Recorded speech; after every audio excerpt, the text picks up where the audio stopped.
ونسلم على حبيبه الكريم أما بعد. أعوذ بالله من الشيطان الرجيم. بسم الله الرحمن الرحيم. تلك الرسل فضلنا بعضهم على بعض. صدق الله العظيم وبلغنا رسوله النبي الأمين الكريم ونحن على ذلك لمن الشاهدين والشاكرين والحمد لله رب العالمين. إن الله وملائكته يصلون على النبي يا أيها الذين آمنوا صلوا عليه وسلموا تسليما. اللهم صل على سيدنا ومولانا محمد معدن الجود والكرم منبع العلم والحلم والحكم وآله وصحبه وبارك وسلم صلاة وسلاما عليك يا رسول الله وعلى آلك وأصحابك يا حبيب الله. عزیزان گرامی، السلام علیکم ورحمۃ اللہ وبرکاتہ. یہ وہ رسول ہیں جن نے بعض کو ہم نے بعض پر فضیلت بخشی. یہ وہی انبیاء و رسول ہیں جو اللہ کی طرف سے مبعوث ہوئے اللہ کے بندوں کی ہدایت کے لیے، انہیں جنت کا راستہ دکھانے کے لیے، نیکیوں کی شاہراہ پر چلانے کے لیے، گناہوں سے بچانے کے لیے. اللہ نے ایک کے بعد ایک کم و بیش 1,24,000 انبیاء و مرسلین کو اس خاندانی گیتی کو بھیجا. انہی میں وہ مقدس نبی جن کا نام حضرت لوط علیہ السلام ہے. میرے دوستو، کل میں ان کے تعلق سے عرض کر رہا تھا کہ وہی حضرت لوط ہیں، حضرت ابراہیم علیہ السلام کے چچا زاد بھائی، ان کے ساتھ ان کی بستی سے ہجرت کرنے میں شریک. پھر اس کے بعد ہجرت کرتے ہوئے یہ لوگ کوسی سے حران سے مصر سے پھر ملک شام اور فلسطین اور پھر ہیبرون میں حضرت ابراہیم علیہ السلام نے قیام فرمایا اور دین ابراہیمی کی تبلیغ و اشاعت کی. خاص طور سے وحدانیت اور رسالت کا بیان تفصیل سے بیان کیا. اور حضرت لوط علیہ السلام کو اللہ کے حکم سے اس بستی سے 18 میل کے فاصلے پر اس جگہ بھیجا گیا جہاں سندوم نام کی بستی تھی. اس کے علاوہ 4 چھوٹی چھوٹی بستیاں اور تھیں. یہ لوگ بہت جابر قوم تھے، بڑے مضبوط تھے، پہاڑوں میں بسنے والے تھے. جس قوم کی طرف حضرت لوط علیہ السلام آئے وہ قوم انتہائی بے حیا، گنہگار، بدکار، دنیاوی ایسی برائیوں میں مبتلا تھے کہ ہمیں صحیح طور پر بیان کرتے ہوئے شرم آتی ہے. لیکن وہ لوگ کسی سے شرماتے نہیں تھے کہ ہم کیا کر رہے ہیں. یہاں تک کہ اپنے دور کے نبی حضرت لوط علیہ السلام سے بھی شرماتے نہیں تھے. اور جب حضرت لوط علیہ السلام نے یہ ارشاد فرمایا اگر تم گناہ سے باز نہیں آئے، توبہ نہ کی تو عذاب آئے گا. کہنے لگے لے کے آؤ عذاب دیکھتے ہیں کیسا. ایسے دیدہ دلیر. اور پھر اس کے بعد بھی حضرت لوط علیہ السلام نے جب بار بار نیکیوں کی تلقین کی تو کہنے لگے کہ اب باز آ جاؤ، اگر ایسا نہ کرو گے تو ہم تمہیں اپنی بستی سے نکال دیں. دوست، جب ظلم بڑھ جاتا ہے اللہ کا عقاب اور عذاب آتا ہے. اللہ تعالیٰ کچھ دنوں تک ڈھیل دیتا ہے. اللہ فرماتا ہے وَيَمُدُّهُمْ فِي طُغْيَانِهِمْ يَعْمَهُونَ. ہم کافروں کو، مشرکوں کو ڈھیل دیتے ہیں تاکہ وہ اپنی گمراہی میں اسی طرح پھنسے رہے. اور پھر اس کے بعد جب اللہ تعالیٰ انہیں پکڑ لیتا ہے، اللہ کے عذاب سے، اللہ کی پکڑ سے نہ کوئی بچا ہے نہ کوئی بچ سکتا ہے. یہاں تک کہ حضرت لوط علیہ السلام کی بستی پر عذاب آنے کی ابتدا. عذاب کی ابتدا ایسے ہوئی میرے دوستوں، غور سے سنیں. حضرت ابراہیم علیہ السلام جن کو ابو الزیفان کہتے ہیں، بہت بڑے مہمان نواز. حضرت ابراہیم علیہ السلام اتنے مہمان نواز تھے کہ جب تک دسترخوان پہ مہمان نہ ہو یہ خود بھی کھانا نہ کھائیں. اس کے لیے وہ کبھی کبھی 2-2, 4-4, 5-5 میل چلے جاتے تاکہ گزرگاہ اپنے راستے پر کوئی قافلہ مل جائے، کوئی آدمی مل جائے تو اس کو لے کے آوے، چل بھائی میرے گھر کھانا کھا لے. وہ مہمان نوازی میں یکتا بہت مشہور. ایک بار اتفاق ایسا ہوا کہ 15 دن ہو گئے ان کے کوئی مہمان ہی نہیں آئے. یہ بڑے دل گرفتہ تھے. 15 دن ہو گیا کوئی مہمان نہیں آیا. اللہ سے دعا کرے مولا مہمان بھیج دے, مولا مہمان بھیج دے. ذرا نبیوں کی سنت دیکھو اور نبیوں کا کرم دیکھو. مہمان کو اللہ کی رحمت تسلیم کرتے ہیں اور یقیناً مہمان اللہ کی رحمت ہے. آقا علیہ الصلوۃ والسلام نے بھی یہی فرمایا ہے کہ مہمان اللہ کی رحمت ہے اور مہمان کو کھلانے سے اللہ برکت دیتا ہے. کوئی یہ نہ سمجھے کہ ہم نے مہمان کو کھلا دیا تو مہمان کو احسان کر دیا. اگر کسی کے گھر کوئی مہمان آیا, چاہے شہر ہی کا ہو چاہے باہر کا, اچانک آ گیا ہو, اگر اس نے کھا لیا یا کوئی روز روز آ کے کھا جاتا ہے تو یہ کھا لینے سے, روز چائے پی لینے سے ہم اس پہ احسان نہیں کرتے. آج تو سیٹ لوگ سمجھتے ہیں روزانہ میں 2 چائے پلا دیتا ہوں کہ یہ اس کو خرید لیا. مہمان کے تعلق سے کوئی یہ نہ سوچے کہ ہم نے مہمان کو کھلایا پلایا تو اس پہ احسان کیا. آقا علیہ السلام فرماتے ہیں اپنی زوجہ مبارکہ ام المومنین حضرت عائشہ صدیقہ رضی اللہ تعالی عنہا سے, اے عائشہ تجھے کیا ہو گیا کہ تیرا مہمان جب تیرے دسترخوان پر آ کے کھاتا ہے تو وہ اپنا رزق کھاتا ہے, اپنی روزی کھاتا ہے اور اس کے بدلے میں تیرے گناہ معاف کرا جاتا ہے. یہ ہے اللہ کے نبی کا فرمان, یہ ہے نبیوں کی شان کہ یہ مہمانوں کی اتنی تکریم, اتنا اہتمام کرتے کہ مہمان جب آتا ہے, مہمان بعد میں آتا ہے, اس کا رزق اس کے پہلے پہنچ جاتا ہے. اس لیے اگر ہمارا دسترخوان وسیع ہو, کوئی آتا ہے پیتا ہے جاتا ہے, تنگ دل نہیں ہونا چاہیے. اس کی روزی اللہ نے یہی مقدر کر دی ہے. اب چاہے ہم خوش دلی سے کھلائیں اور چاہے دل کو مسل کر کھلاویں, کھلانا تو پڑے گا, اللہ نے اگر مقدر کر دیا ہے. حضرت ابراہیم علیہ السلام بھی بڑے مہمان نواز تھے. 15 دن ہو گیا کوئی مہمان نہیں آیا. اتفاق وقت 15 دن کے بعد 2 نوجوان آئے, بڑے حسین جمیل خوبصورت نوخیز نوجوان, ایسے نوجوان جو سبزہ آغاز جنہیں کہتے, سبزہ آغاز نوجوان, بڑے حسین جمیل ملیح پاک سیرت, بڑے خوبصورت آئے. سلام کیا. حضرت ابراہیم علیہ السلام خوش ہوئے. مہمان آئے, برکت آئی, گھر میں لے کے آئے. جلدی یہ بچڑا ذبح کر کے اس کو بھلوایا, اسپیشل ڈش. مہمان آیا تو بات چیت بھی کر رہے ہیں. اب بات کرتے کرتے حضرت ابراہیم علیہ السلام نے کہا کہ چلیے خاصا تیار ہے, کھانا کھا لیں. ان لوگوں نے یہ نہیں کہا کہ ہم نہیں کھائے.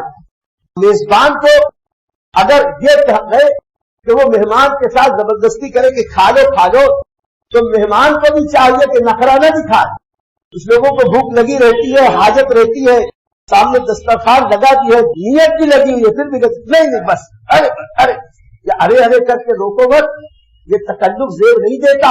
اللہ نے روزی دی ہے, اللہ کا شکر ادا کر کے کھا لو. رب کی روزی کی بے حرمتی مت کرو. اس لیے ان مہمانوں نے بھی اگرچہ وہ کھانے کی حاجت مند نہ تھے لیکن کھانے کے ساتھ بیٹھ گئے. ابراہیم علیہ السلام اور وہ دونوں صاحبان, دونوں مہمان کھانے لگے. تھوڑی دیر کے بعد حضرت ابراہیم علیہ السلام کا دھیان گیا کہ یہ لوگ جو کھانا کھا رہے ہیں ان کا ہاتھ کھانے کے قریب تک پہنچتا ہے, کھانے تک نہیں پہنچتا. اور یہ جب ہاتھ لے کے منہ تک جاتے تو منہ کے قریب تک ہاتھ پہنچتا ہے, منہ کے اندر نہیں جاتا. ہم رہتے لاؤبالی پر نہیں دیکھ پاتے. ابراہیم علیہ السلام کی گہری نگاہوں نے ملاحظہ کر لیا کہ یہ ہاتھ بڑھاتے ہیں, کھانے کے قریب تک جاتا ہے, کھانے تک نہیں پہنچتا, اور ہاتھ اٹھاتے ہیں تو منہ کے قریب تک جاتا ہے, منہ تک نہیں پہنچتا. حضرت ابراہیم علیہ السلام حیرت زدہ ہو. قرآن میں اللہ فرماتا حضرت ابراہیم علیہ السلام ڈرنے لگے, انہیں خوف طاری ہوا اور انہوں نے کہا کہ تم دونوں کون ہو؟ تو ان دونوں نے کہا کہ ہم اللہ کے بھیجے ہوئے فرشتے ہیں. تم نے صحیح سمجھا. میرے دوستوں اور بزرگوں, جس وقت حضرت ابراہیم علیہ السلام نے ان سے کہا کہ تم کون ہو, کہا ہم فرشتے ہیں اور تم گھبراؤ مت. اس بات حضرت ابراہیم علیہ السلام نے کہا کہ ارے تم فرشتے ہو, آئے ہو اور کہتے ہو گھبراؤ مت, تو کیوں نہ گھبرائے. ان لوگوں نے کہا کہ ہم آپ کی امت کے لیے نہیں آئے ہیں, ہم تو لوط کی امت کے لیے آئے ہیں. یہ آیت کریمہ اور اس کی تھوڑی سی تشریح آپ کے سامنے پیش کرنے اس لیے ضروری ہے کہ آج کا ایک طبقہ اپنے جبڑے چیل کے کہتا ہے دیکھو حضرت ابراہیم علیہ السلام کی پہچان نہیں پائے کہ یہ فرشتے ہیں. اور دوسری بات ہے کہ دیکھو قرآن میں ہے حضرت ابراہیم علیہ السلام ڈر گئے فرشتوں کو دیکھ کے. ہم کہتے ہیں جو ابراہیم علیہ السلام حضرت جبریل کو دیکھ کے نہ ڈرے ہو، یہ دو چھوٹے چھوٹے بچوں کو دیکھ کے کیوں ڈر گئے؟ کہتے ہیں نہیں، دراصل فرشتوں کو دیکھ کے ڈر گئے، ان کو اپنی جان کا خوف ہوا۔ معاذ اللہ ابراہیم علیہ السلام اتنے کمزور دل کے تھے کہ ان کو دیکھ کے ڈر گئے کہ کہیں جان لینے کے لیے تو نہیں آ گئے۔ ہم کہتے ہیں ارے بے وقوف، تیرے جیسا پاگل کوئی نہیں ہوگا کہ تو اپنی دو تولے کی زبان ہلا کر اس جلیل القدر پیغمبر کی بارگاہ میں حرزہ سرائی میں کشائی کرتا، جس نبی کی شان یہ ہے کہ وہ ابو الانبیاء ہے، جس مقدس پیغمبر کو یہودی اور عیسائی برا نہیں کہتا۔ آج کا یہ کلمہ پڑھنے والا، اپنے آپ کو مسلمان کہنے والا، یہ قرآن کے حوالے سے کہتے دیکھو ابراہیم علیہ السلام ڈر گئے، فرشتوں کو دیکھے تو اپنی جان سے ڈر گئے۔ ہم کہتے ہیں بے وقوف، جو ابراہیم نار نمرود میں بے خطر کود پڑا ہو اس کو اپنی جان کا کیا ڈر ہو؟ یہ کہنا کہ وہ ڈر گئے، ہاں یقیناً ڈر گئے، قرآن میں ہے تو ڈرے ہیں، لیکن یہ کہنا وہ اپنی جان کو ڈر گئے تھے، ان کو یہ ڈر ہو گیا کہ میری روح قبض کرنے کے لیے آئے، تو جو اتنا ڈرپوک ہوگا وہ نارے نمرود میں ایسے ہی چھلانگ لگائے گا؟ کہنے والے کو کہنا پڑا بے خطر کود پڑا آتش نمرود میں عشق، بے خطر کود پڑا آتش نمرود میں عشق، اب رہے محو تماشائے لبے بام، ابھی اپنی سوچتی رہ گئی، عشق ان منزلوں سے گزر گیا کہ بغیر کسی مستقبل کے اندیشے کے نارے نمرود میں کود گیا، اب اپنی جان کی پرواہ نہ کی۔ اب ابراہیم علیہ السلام جو اپنے ہاتھ سے اپنے بیٹے کی گردن پر چھری چلائے، جو خود کو آگ میں یوں ہی پھینک دے، اب وہ فرشتے کو دیکھنے کے فرشتہ آیا ہے تو ڈر جائیں گے کہ میری روح قبض ہو جائے گی۔ حقیقت یہ ہے کہ قرآن کو وہی سمجھ سکتا ہے جس پر اللہ کا احسان و کرم ہو جائے۔ تائید الہی کے بغیر کوئی قرآن کو نہیں سمجھ سکتا، رسول اللہ کی مدد کے بغیر کوئی قرآن کو نہیں سمجھ سکتا، احادیث طیبات کی برکت کے بغیر کوئی قرآن پاک کے راز تک نہیں پہنچ سکتا۔ اور جو لوگ براہ راست اپنی عقل سے قرآن سمجھنا چاہیں گے ایسے ہی گمراہ ہو کے جہنمی ہوں گے کہ یہودی اور عیسائی بھی جو ہمت نہیں کرتے۔ آج کا یہ کلمہ پڑھنے والا یہ ابراہیم علیہ السلام کے بارے میں کہتا ہے ڈر گئے، ان کو اپنی جان کا ڈر تھا۔ ڈرو تم، تمہارے باپ دادا ڈرے، حضرت ابراہیم علیہ السلام کو اپنی جان کا خوف نہیں تھا۔ حقیقت یہ ہے کہ یہاں اللہ نے جو ارشاد فرمایا کہ حضرت ابراہیم علیہ السلام ڈر گئے، یہ ڈرے کیوں تھے؟ ڈر کا معاملہ دراصل ایسا تھا کہ حضرت ابراہیم علیہ السلام کو یہ جو خوف ہوا، یہ خوف اس لیے ظاہر ہوا کہ یہ جو دو فرشتے آئے تھے پہلے سے کوئی خبر نہیں تھی، حضرت جبرائیل ساتھ میں نہیں آئے تھے کہ پہلے تو حضرت جبرائیل ہی کا آنا جانا تھا، اور فرشتوں کو آنا ہے، اگر کوئی پیغام لانا ہے حضرت جبرائیل کو آنا تھا۔